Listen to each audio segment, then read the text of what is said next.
Welcome to this series of matric exams quick preparation. ये matric exams की quick preparation series की video है। Complete series इस channel के ऊपर अपलोड की जा रही है और आज की वीडियो के अंदर आपको क्लास 10 कंप्यूटर स्टडीज़ की चैप्टर वाइज इम्पॉर्टेंट एमसीक्यूज़ करवाए जा रहे हैं सॉल्यूशन के साथ आपके एग्ज़ाम्स की प्रिपरेशन के लिए। तो शुरू करते हैं आज की इस वीडियो को।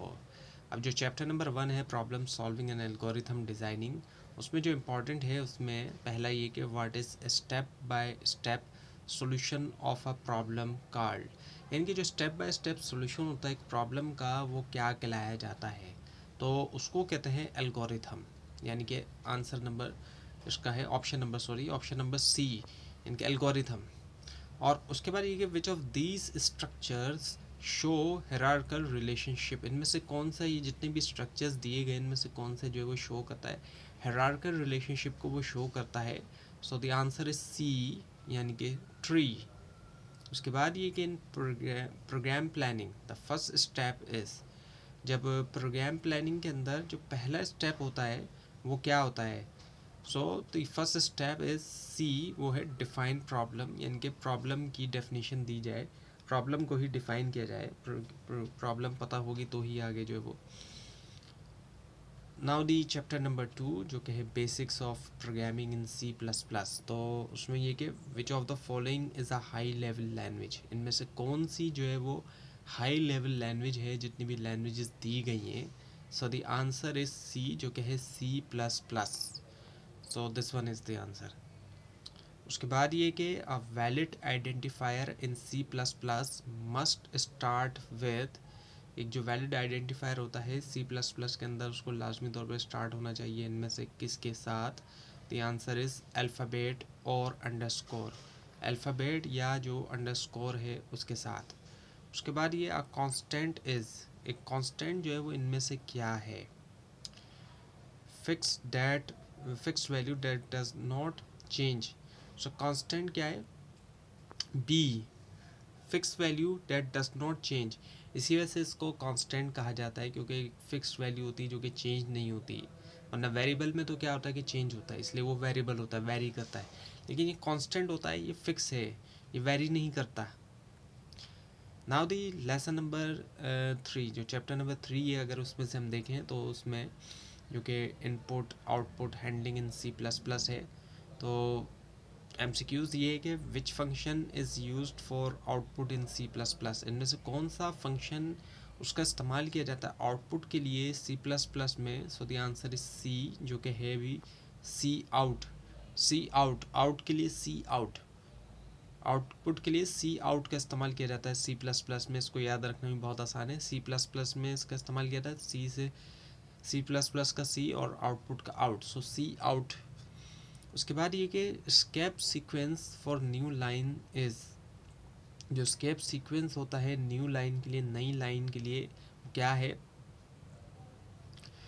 आंसर इज ए, जो कि है backslash N, backslash N जो है, यानी कि न्यू लाइन के लिए जो स्केप सीक्वेंस है। उसके बाद ये कि विच header file is required for input और आउटपुट ऑपरेशन, इनमें से कौन सी जो है वो हेडर फाइल जो है वो रिक्वायर्ड है इनपुट या आउटपुट जो ऑपरेशंस है, सॉरी इनपुट या आउटपुट ऑपरेशंस के लिए। अच्छा, यहाँ पे एक मिस्टेक हो गई है, इसका जवाब जो वो आईओ स्ट्रीम है जो कि इरेज हो गया है एक एरर की वजह से। तो आईओ स्ट्रीम जो है, जो बी में आंसर था वो असल में था IO stream. So which header file is required for input और आउटपुट ऑपरेशन, सो वो है आईओ स्ट्रीम है वो। नाउ दी चैप्टर नंबर 4 जो कि है the control structure. So the decision making statement in C plus plus is, decision making statement जो है वो सी प्लस प्लस में कौन सा है। सो वो है स्विच एंड इफ़, जो कि है D, the answer is D. उसके बाद ये कि which loop statement at least once, sorry which loop execute at least one, इनमें से कौन सा लूप जो एग्जीक्यूट होता है एटलीस्ट जो है एक बार। सो वो है answer is C, which is the do while loop. Now the default statement in switch is used when, default statement switch के अंदर यूज़ होता है कब। आंसर इस ए, जो कि है नो मैचिंग केस फाउंड। जब भी यानी कि कोई मैचिंग केस जो है वो फाउंड नहीं हुआ। अब चैप्टर नंबर 5 की बात करें, जो कि फंक्शन, सो उसमें है user defined functions are. User defined function जो है वो इनमें से क्या है, वो है बी, यानी कि defined by user. Defined by user होते हैं वो। और उसके बाद ये the keyword void in function declaration means, जो कीवर्ड वॉइड है फंक्शन डिक्लेरेशन में, इसका मतलब क्या है, बी, यानी कि नो रिटर्न वैल्यू। उसके बाद ये कि function declaration is return. Function declaration जो है वो उसको लिखा जाता है इनमें से किसके मुताबिक, सो वो है आउटसाइड डेफिनेशन विद प्रोटोटाइप, यानी कि आंसर है बी। उसके बाद जो है वो है चैप्टर 6, जो कि है digital logic and design. So उसमें कि which of the following is a basic logic gate, इनमें से कौन सा जो है वो बेसिक लॉजिक गेट है, वो है डी, यानी कि एंड और नॉट, ये तीनों आ जाते हैं इसमें। उसके बाद ये कि truth table shows. Truth table इनमें से क्या शो करता है, वो शो करता है बी, यानी कि इनपुट आउटपुट रिलेशनशिप। इनपुट और आउटपुट इनके दरमियान क्या रिलेशनशिप है, यानी कि कौन से इनपुट से हमें कौन सा आउटपुट मिल रहा है, किस तरह के इनपुट से हमें किस तरह का आउटपुट मिल रहा है, इस रिलेशनशिप को ये शो करता है। और उसके बाद ये कि the universal logic gate is, इनमें से कौन सा जो है वो यूनिवर्सल लॉजिक गेट अगर हम देखें तो वो है आंसर इसका बी, यानी कि नैंड।